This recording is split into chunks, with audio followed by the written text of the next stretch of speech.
Video کو like کر کے آگے شیئر ضرور کر دینا۔ محبوب الہی کا مقام ہے، اور یہ جو محبوب ہوتے ہیں اولیاء اللہ کی بھی کئی کیٹیگری ہوتی ہے۔ ایک مقام محبوبیت، جس ولی کو مقام محبوبیت ملتا ہے اس کی پہچان ہوتی ہے۔ کیا پہچان ہوتی ہے پتہ ہے؟ اس کے جسم پر مکھی نہیں بیٹھتی اور اس کے جسم سے مشک کی خوشبو آتی ہے۔ مقام محبوبیت، یہ شان حضرت محبوب سبحانی حضور غوث پاک کی ہے اور حضرت محبوب الہی کی ہے۔ یہ بڑا مقام ہے۔ ایک مرتبہ ایک بزرگ پہنچے وہاں پر محبوب الہی کے پاس، کہا حضرت عطر کون سا لگایا، بہت خوشبو آ رہی ہے۔ فرمایا یہ عطار کے بوستان کی خوشبو نہیں ہے، یہ عطار کے بوستان کی خوشبو نہیں ہے، یہ دوستان کے عشق کی خوشبو ہے، یہ دوستان کے عشق کی خوشبو ہے۔ اور صوفیہ نے لکھا اپنی کتابوں کے اندر کہ جس ولی کو مقام محبوبیت ملتا ہے زندگی میں اس کا جسم مہکتا ہے، بعد وصال کفن مہکتا ہے، اور پھر بعد میں قبر بھی مہکتی ہے۔ آج بھی حضرت محبوب الہی کے مزار پہ حاضری دیجیے خشوع و خضوع کے ساتھ۔ ہم لوگ جو حاضری دیتے ہیں نا، السلام علیکم صاحب کا الحمدللہ رب العالمین قل اللہ احد اللہ الصمد، یہ حاضری کا طریقہ ہے۔ اور پھر اس کے بعد یہ فاتحہ پڑھ لی راجدھانی ایکسپریس کی طرح، اور اس کے بعد دونوں ہاتھ رکھ کے گئے قبر پر اور پورا وزن قبر پہ ڈال دیا۔ یہ ہے ہمارے حاضری کا طریقہ۔ کتنی جہالت میں یہ قوم زندگی گزارے گی۔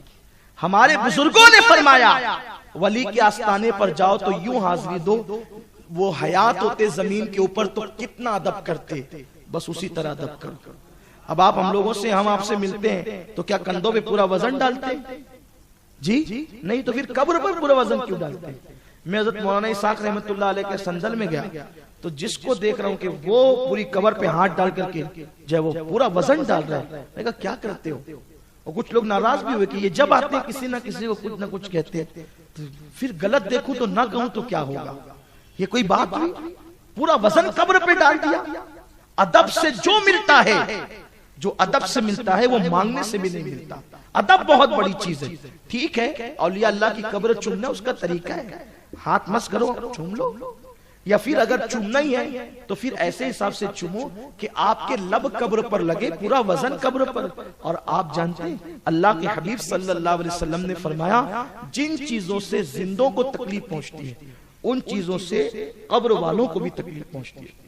اس لیے جب اولیاء اللہ کے مزارات پہ جایا کرو تو بہت ادب کا خیال کیا کرو، احترام کا خیال کیا کرو۔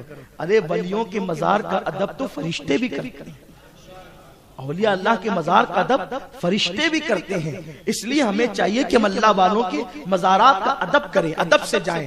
ہو سکے تو حاضری کا طریقہ یہ قدموں کی طرف سے جائیں، سلام کہیں اس طرح کہ وہ سلام سن رہے ہیں، خشوع و خضوع کے ساتھ سارے وسوسات خیالات نکال دیں، اور جتنی دیر تک یہ دل جمتا ہے، طبیعت جمتی ہے، درود شریف پڑھیں، سورہ فاتحہ پڑھے، ہو سکے تو 11 مرتبہ قل اللہ شریف پڑھیں، اور چہرے کی طرف کھڑے ہو کر کے دعا کریں، ان کے وسیلے سے اللہ سے مانگیں۔